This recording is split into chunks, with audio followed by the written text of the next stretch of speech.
Hey guys, it's Caitlin and welcome back to my channel.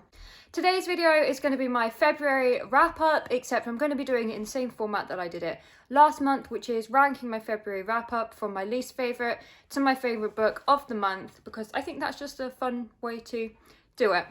So I did manage to read 10 books this month, which I'm super happy with.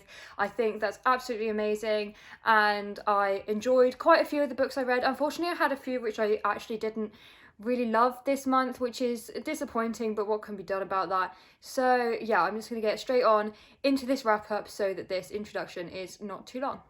Coming in at number 10 is one that I put at the bottom because it's a non-fiction and I don't really know how to rank it, and that is Dare to Dream Big by Christina Carlson. I actually did give this a 3 stars. I think it would have been better if it was slightly longer because it's only about 80 pages and it's a tiny book. I think maybe if this was a full-size book, this would have been really good. It was really interesting. It's all about following your dreams, learning how to dream, figuring out that no dream is unachievable really. So it was just really interesting to read about. But yeah, as I said, I think it could have been a bit longer and that maybe would have got the point across slightly more. I'm not going to talk on this one for too long because there's really nothing to say about it. It's just, this is what I've got at number 10. I wanted to read this in a day, but it took me like 2 weeks, and why did it take me so long? It's tiny. But yeah, that was number 1.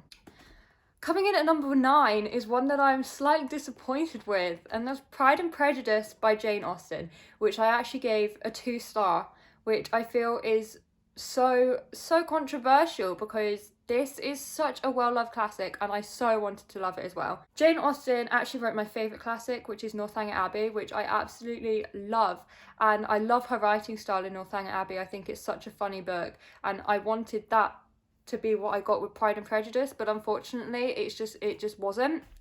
Everyone kind of markets this now as like the original hate to love story, and like Darcy just doesn't really exist in this book very much until like the end, and I was like, oh okay, I don't really care, and I don't know, it's just kind of disappointing. And my issue with classics is always that they call people by their last names, so I never have any idea who anyone is because all of a sudden they'll be calling them by their first name and we've never heard their first name before. And this happened so many times in this, I was just really confused. I think probably if you're wanting to ingest this story, the movie may be the way to go, unfortunately, because this just wasn't for me. But at the same time, I'm really proud that I managed to read this month. I've had this book on my TBR for about 2 years now, so I'm really glad that I managed to pick it up and get it off my TBR. I'm just a little bit disappointed with what I ended up giving it, but oh well, what can you do about it? Number 8 is Lorelei by Laura Dockrell, which I gave 3 stars. This is set in the UK in a small seaside town when this girl washes up on land from the ocean, and this boy Rory finds her. He takes her in, he kind of like makes a friendship with her. He figures out that she's a mermaid, and that's kind of like the plot of it. It's an interesting book. Like, I've not read anything like it. The cover is also stunning. Like, the cover is so nice. It's like mermaid scales and shiny and stuff like that. So yeah, I thought the concept of this was really interesting.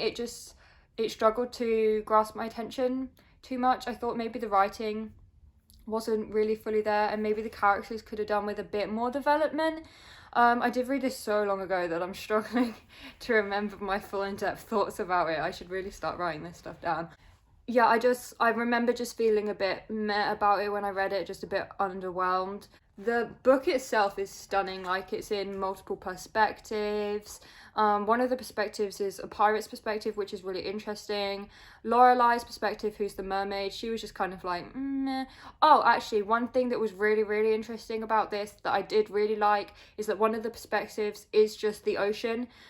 Which is really cool in a similar way to The Book Thief, when the narrator is death. One of the narrators in this is just the ocean, which I mean is really hard to fathom, like an entity that big being a voice within this story. The ocean can see everything, knows everything that's going on, so that was really interesting. I did really like that aspect of this book. But apart from that, I felt that this was just a bit meh. Next up is another absolutely stunning cover, and that is Star Daughter by, I'm really sorry, I'm not going to be able to pronounce this correctly, but Star Daughter by Shveta Thakra, I think. Yeah, I gave this 3 stars. I unfortunately was as well a bit let down by this. This is not at all what I expected it to be. From the plot, I thought it was going to be a fantasy, but it turned out to be an urban fantasy, and I've been figuring out that I'm not the biggest fan of urban fantasy, as we'll see with another book that I read this month. But yeah, I gave this 3 stars. This basically follows a girl called Sheetal, who is the daughter of a star. Her dad is mortal and her mother is a star. Basically, her dad is in this kind of coma thing that was brought on by Sheetal having kind of like a star breakdown, I guess. She kind of injects him with her star power. I don't really know, but she has to go up into the sky to basically get some star blood of like one of her families, so that she can give that to her dad so that he can come out of his coma. And yeah, the concept of that sounds really good, but then it was set in modern day America, which I thought kind of ruined it a little bit. I think maybe if this was set in a fantasy world, then I think it would have worked a lot better. Having said that, this is the author's debut book, and it maybe the issue with it is that it kind of reads like a debut novel, which obviously there's nothing wrong with that. It's just you can see that the author has a long way that they can develop. However, having said that, I did really enjoy the characters, and the plot once she's in the sky is really cool and really interesting. It was just I wish that it was just a fantasy and not an urban fantasy. I think that would have really bumped up my rating and really helped with my enjoyment of this. But having said that, the cover is one of the most stunning covers that I own. Like, absolutely stunning. Next up is another, I feel, really unpopular opinion, and it's Legendborn by Tracy Deonn. I actually gave this 3 stars. I had such high hopes for this book. Everyone on TikTok has been absolutely raving about it, and I just didn't do it for me. And as I said with Star Daughter, I think it was because it was an urban fantasy, and I think I would have preferred it if it was just fantasy. I don't know, I think that maybe for me, urban fantasies, when they're set in modern day, just really pulls you out of the story, with like pop culture references and stuff like that. I don't always think it fits in. But having said that, the plot for this was really interesting, and it really reminded me of The Mortal Instruments. This basically follows 16-year-old Brie, whose mother has died, and she has gone to this kind of like, I don't really know, it's kind of like a boarding school / college situation with her friend, and she basically ends up falling into this secret society of the Legendborn, who kind of fight demons. And the secret society, like the Legendborn, was really interesting. I must say that was really cool, but that was the bit that really reminded me of The Mortal Instruments. The diversity in this book is absolutely amazing.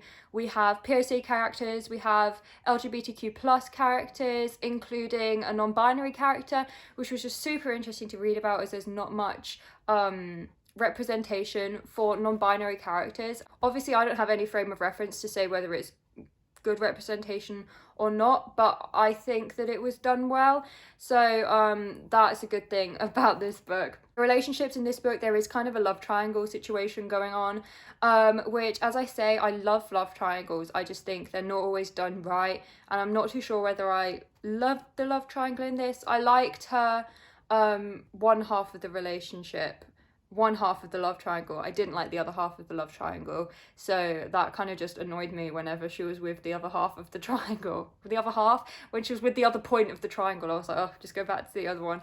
But yeah, apart from that, I did enjoy this. I just gave it 3 stars, and I felt a little bit let down. I think maybe the hype ruined it for me, which is disappointing, but that's the same with a lot of books, you know? Oh well. Next up, we have Maggot Moon by Sally Gardner, which originally I gave 3 stars, but then after reading reviews on Goodreads, I actually ended up bumping it up to a 3.5 stars, because reading reviews on Goodreads really changed my perspective on the book after I read it. And so I had to change my rating, because I was like, wow, that just has so many more layers to it that I didn't realise it had. This is basically set in a post-World War II Nazi-ruled world, I think it's in the UK, and it follows Standish, who's a young boy who is dyslexic, and he's just all around a bit weird. He doesn't really fit in to the society, and this is a society when differences will be squashed, basically.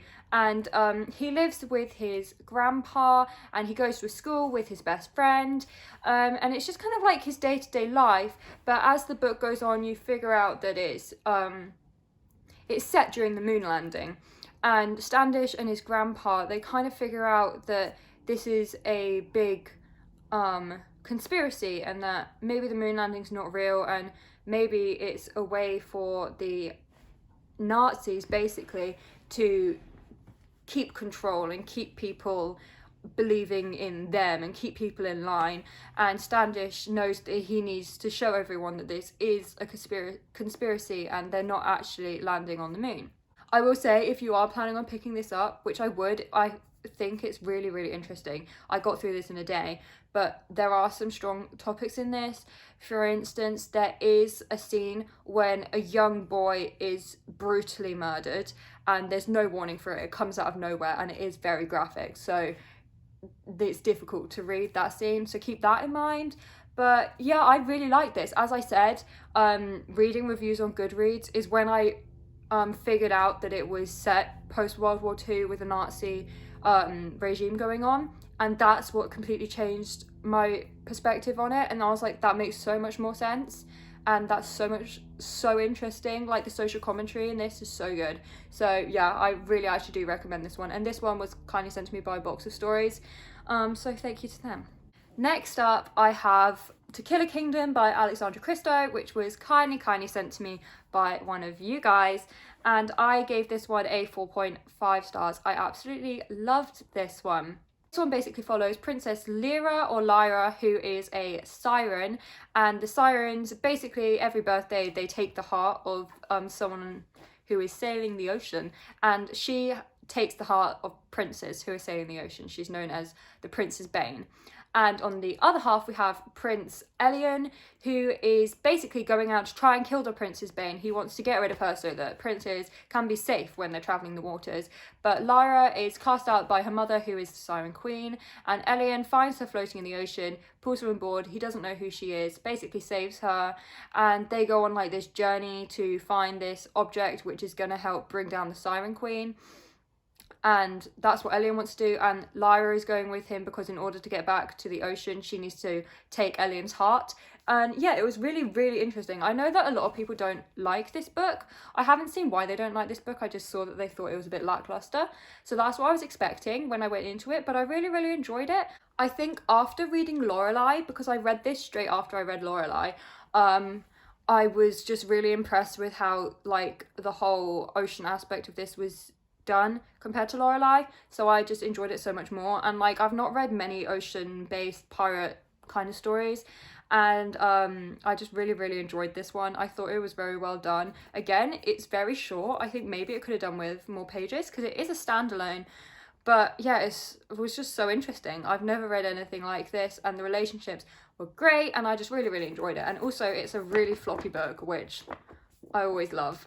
Coming in at number 3 is a bit of a weird one, not because it's weird, but because it's a sequel, because I preferred the first book. So coming in at number 3 is Children of Virtue and Vengeance by Tomi Adeyemi. I absolutely love this series. I read the first one as well. We'll get to that one later on in this video.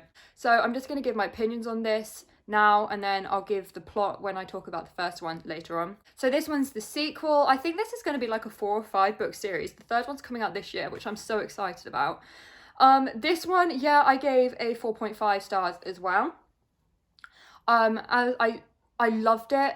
I liked it slightly less than the first one, but only because first one's always slightly better. Like, not as much happened in this one. It's shorter than the first one, which I think is a bit weird. I'm surprised it wasn't longer, but yeah, this one kind of just follows like a war that occurs after the first book. That's kind of the plot of this one. It is very interesting. You can see both sides of the war. You can see both sides, what they are doing right and what they're doing wrong. You can see the faults and the flaws of both sides, which is very interesting. Like, not necessarily, not either one of the sides is right, which is very interesting, and I guess that's a commentary on warfare nowadays. But yeah, I thought this was a very good sequel. The characters in it, I love the characters in it. I also love that in this book there wasn't really a heavy focus on romance at all. There wasn't really a solid romance in it, which I really, really liked. I think that was quite refreshing to read about, because I read a lot of fantasy when there's a lot of relationships going on. So I thought that was very refreshing to read about. So yeah, this was number 3. I'm just going to move straight on. And then coming in at number 2, we have Children of Blood and Bone by Tomi Adeyemi, which I gave 5 stars. So yeah, this one I'm talking about after I've talked about its sequel, but oh well. So yeah, this one basically follows a girl called Zeely who lives in a world where magic has been completely squashed.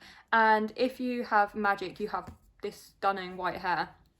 And that's how you'll be able to tell apart, how you can be told apart. Zeely lives with her dad and her brother, who's called Zane. I think that's how you pronounce it. And basically, her and her brother go one day to trade in this town. When she bumps into this girl, they run away together, and it turns out this girl is the Princess Armani. And Armani wants to, you know, bring magic back to this world, as does Zeely. So they go on this massive, like, trek, basically, to bring magic back to this world and, you know, sort out the monarchy, I guess. Yeah, as I said, I really, really loved this series. It's unlike anything I've read before. I thought it was absolutely amazing. I just really, really, really loved it. This one has a heavier focus on romance. I just really, really like this one. More than I thought I was going to. I'd heard of this series ages ago when it first came out, and I just never got around to picking it up. But I'm so glad I did, and now I'm all caught up with this series, and I really, really, really loved it. And then coming in at number 1, which was my favourite book this month, I absolutely loved it, and that is A Song of Wraiths and Ruin by Roseanne A. Brown. I absolutely love this. My friend gave this to me when I hit 40k on TikTok, so thank you so much. This basically follows the Princess Karina, whose mother has just died, and she wants to resurrect her mother, and in order to do so she needs to have the heart of a king. And then it follows Malik, whose sister gets taken by this demon being, and he needs to kill the princess in order to get his sister back. So Karina sets up this competition when the winner gets to marry her and become king so that she can kill him. Malik is in this competition to try and win it so he can get closer to Karina and kill her. But obviously, as things are in fantasy, it's never that simple, and maybe feelings start brewing. And this was just, oh, it was so good. I read this in 2 days, and it was quite a chunky book. It was like well over 500 pages, and I just banged it out. I absolutely loved it. I thought it was amazing. The writing was so good. The plot was so intricate. It gave me the same kind of vibes as The Wrath and the Dawn, and we all know how much I love The Wrath and the Dawn. I just thought this was so good. The relationship's amazing. And there's a second one coming out later this year, which I'm so excited for. I just really hope that I actually pick it up and read it, because I'm so bad with doing that. But I really love this one. The cover is also just so stunning. Oh, it's so nice. It's like shiny, and oh, I just highly recommend this one. Okay guys, so there we have it. Those are the 10 books that I read in February. Please let me know down below what you read in February, or what your favourite book was that you read in February, and if you've read any of these. Obviously February was Black History Month, so I did my best to read as many Black stories as I could. I absolutely loved them. So let me know what you read for Black History Month as well. Yeah, feel free to leave a like, comment and subscribe if you want to, but don't feel that you have to, and I will see you in my next video. Bye guys!